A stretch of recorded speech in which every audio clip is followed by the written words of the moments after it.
You are listening to the Horse Radio Network, part of the Equine Network family. This is episode 159 of Wisdom by WESA on the Horse Radio Network. This is Jennifer Hebert. I'm Morgan Nicole. And this is Sophia Yagela. Welcome to Wisdom by WESA on the Horse Radio Network, part of the Equine Network family.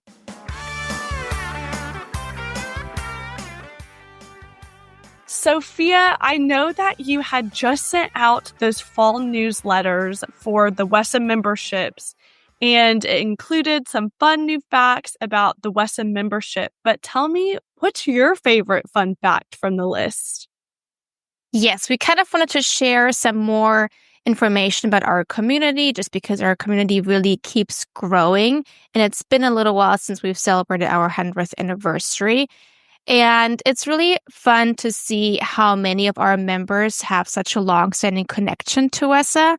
We just ran the numbers, and the longest-standing active and also exhibiting member has been with us since 1971. So over 50 years of WESA history. That's scary. 1971 can't be 50 years ago. Yes, well, to give you some other fun facts, our newest member just joined 2 days ago, which is also exciting. So, yay! So fun.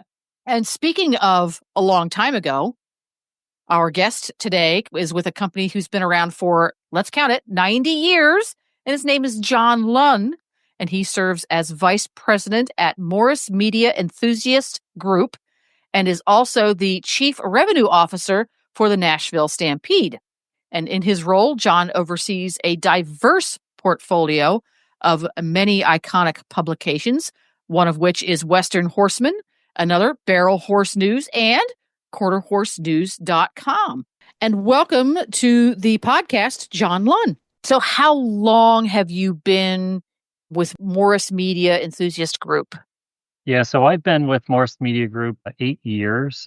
I started off in their sporting and outdoor group, and I'm still part of the Alaska Gray Sporting Journal team, and then joined the Western group and brands team in 2020.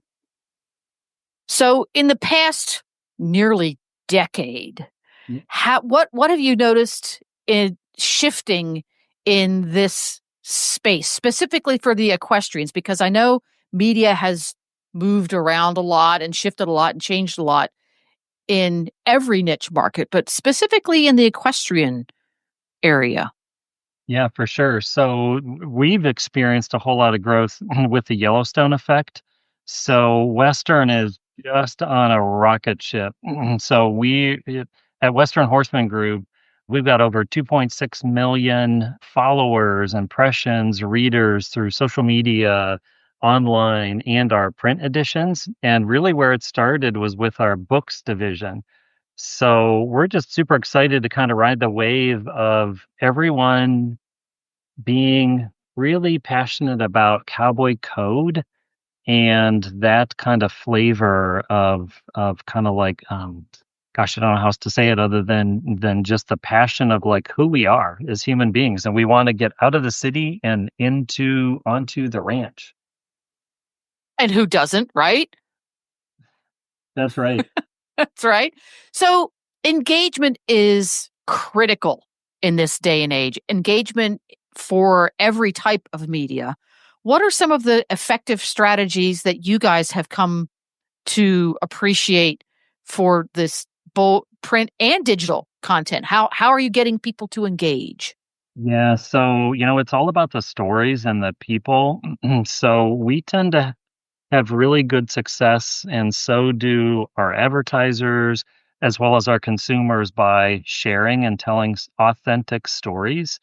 So for us, it's about connecting with the personality, the person who trains, the person who does the work and or owns, breeds, trains horses, for example. So like that's our passion is we have to share those stories either through video, reels, quick bits, headlines. You'll notice that there's sales. So the return to the Bermuda sale just happened. this past weekend, and there's some Ranch horses there. And again, those storytelling pieces are pre-shot, pre-produced, and then shared with the consumer, so the buyers. So for us, it's about distribution and then making sure we share connections with the personalities. So how do you balance this? Because Morris has a very diverse portfolio. So how are you balancing each different brand identity? Because Western Horseman and Alaska Magazine, for example, they both are outdoorsy, but very different audiences. So how are you balancing out keeping those identities, but still growing the portfolio as a whole? Yeah, so separate teams. So if you think about it, that Alaska audience is typically here in the lower 48, and they travel to Alaska, or they're expats that served in Alaska or worked on the pipeline up north and then retired here in the lower 48. So that audience and that group, how we connect to them is we're part of them. We understand who they are. We attend their events. We've traveled with them, and they're sharing their stories through our eyes, through our editor who lives in Kodiak and then also has a place in Colorado, for example. And the same with the equestrian audience. So our equine team, especially in Western Horseman, is like, we're on the ranch. We're with our breeders, our owners, our parent company, the Morris family, owns and breeds horses and has property in Augusta, Georgia, for example, in South Carolina. So we're connected to that because we live that life. So if that makes sense. Makes perfect sense. Attending the WESA Trade Show, how does that benefit your group? Because it's a trade show where retailers and wholesalers to get together. It's not an immediate thought to say, oh, as a media company, we should be there. For sure. So number one, I think everyone knows us because of our annual calendars. So the Western Horseman Books division is really where we connect with the WESA group.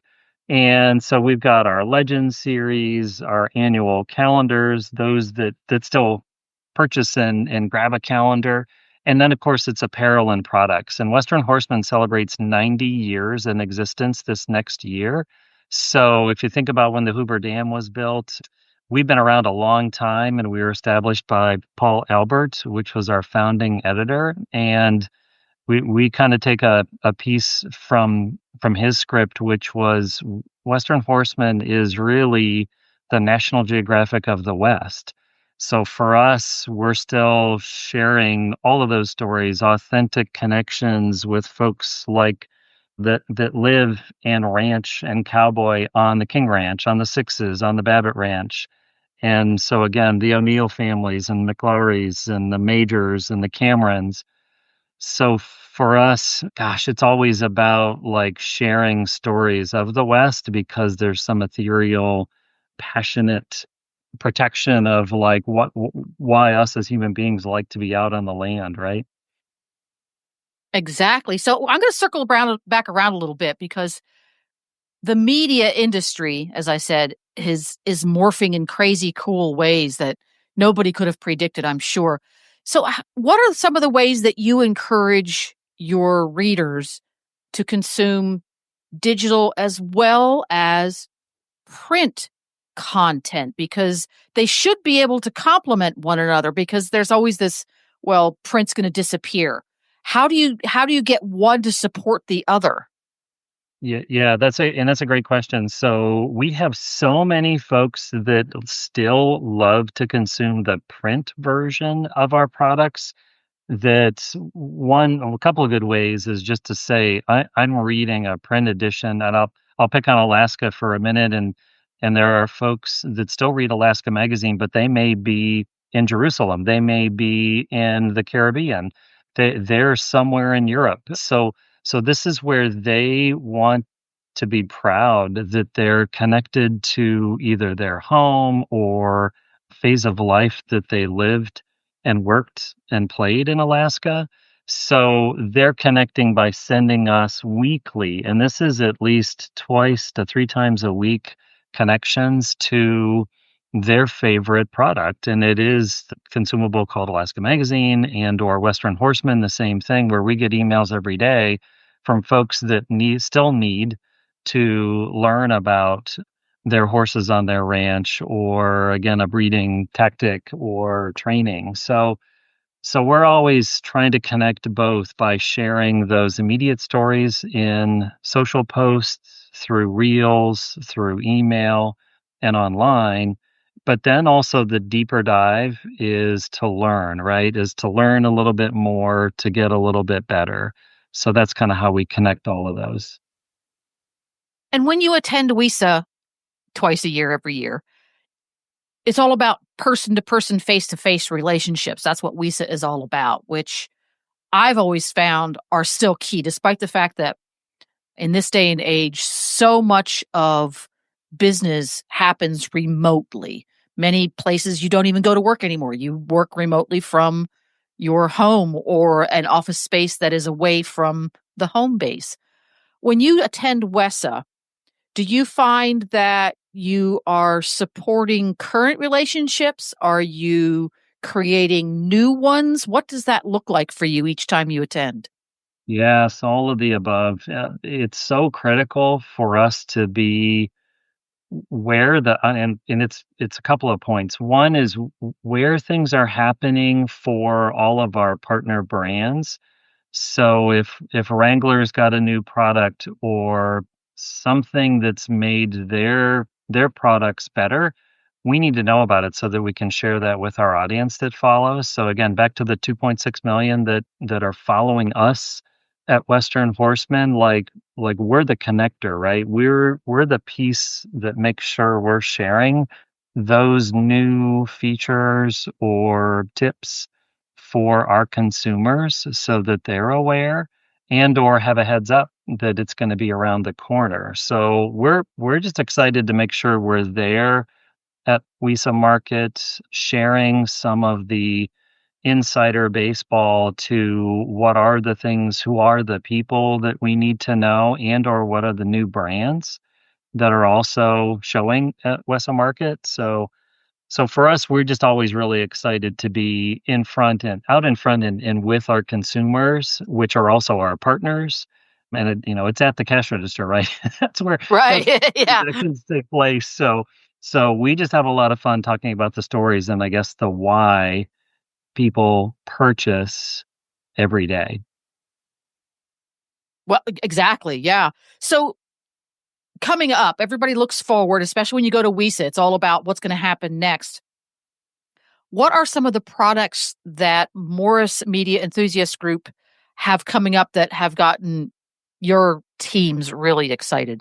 Yeah, we're excited about our 90th, and I already alluded to that. So again, to turn 90 years old as a business, you just look back and go, that is quite an accomplishment. So, and I believe, like I referenced National Geographic, they're about 100 years old. So for us, Wow. You're in some pretty snazzy company, huh? we are old, which is good. This is the piece where we're your granddaddy's magazine and we're your magazine per se. But look, we've been around a long, long time. We try and share like Jeff, 2 generations, 4 generations back to our cowboy code and the stories that really come to life. And for us, we're excited about a couple of things. One is our 1936 collection. So again, this is back to the 90th and patting ourselves on the back. And it's like, it's not your granddaddy's apparel. So back to all apparel that we've got at Western Horseman. And that website is shop.westernhorseman.com. And then we've got a lot of art coming out as well. So we've got an artist contest for our January edition. So that is really a whole lot of fun for the artists and Western art in particular. So again, we're super excited about that. And then again, it's all about just subscribing and continuing to share, whether it's on Instagram, Facebook, on our website, or through subscribing. So That sounds really fascinating. Delve a little bit more into how that's going to work and what it's going to look like to me, the consumer, who is one of your followers. Yeah. So the 90th will have a couple of things. One, great content throughout the year. We're still the only 12-time magazine out there. So in the Western space in particular, we love that we're reaching your mailbox on the print edition every single month. Then daily, you've got social posts and our website as well as VIP newsletter information. So again, the ins and outs.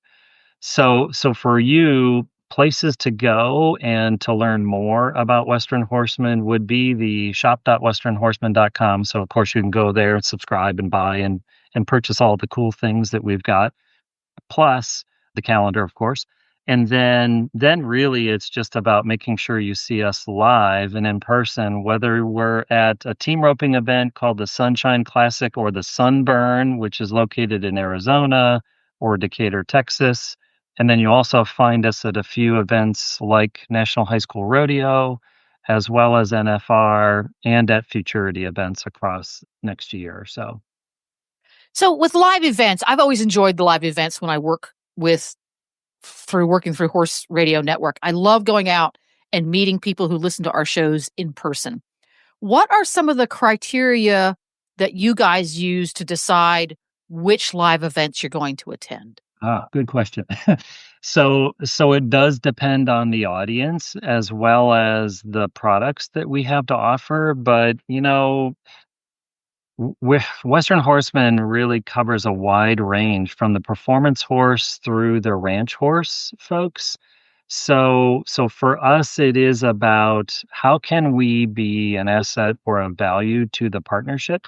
So at High School Rodeo, for example, we sponsor and support a tradecraft showcase for all the students. So we give away scholarships in partnership with High School Rodeo Association. And a lot of those students will design their own sheps, their own bits, their own art crafts, handicrafts, things of that nature that are all Western, utility usable, tack and gearish.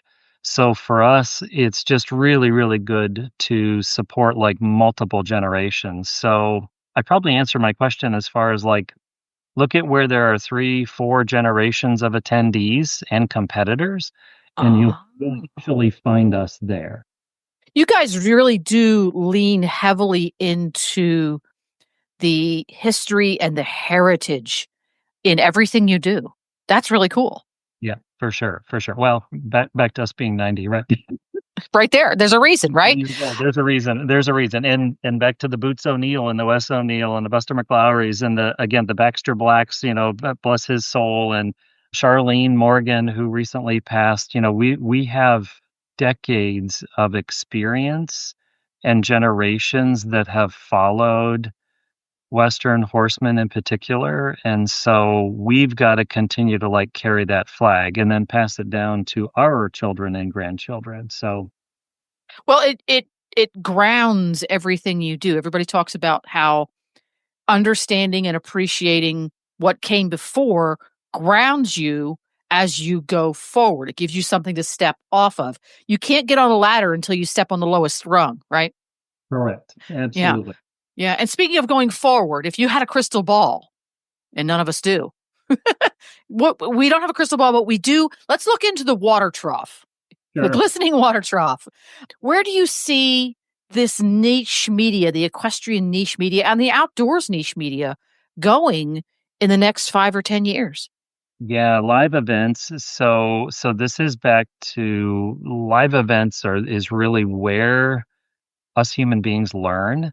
So I feel like there's more live events driving education, driving connection for us. And then we've got to share that education, and we still have to be storytellers to a certain degree. So again, you'll see that through video, podcasts like this. So this is how we will be able to share in real time and quickly our stories, right? So this is how we learn, this is how we educate. So you're going to see that, I believe, continue to expand. AI will help us from a technical standpoint and make it easier for us to subscribe, to buy, to learn faster.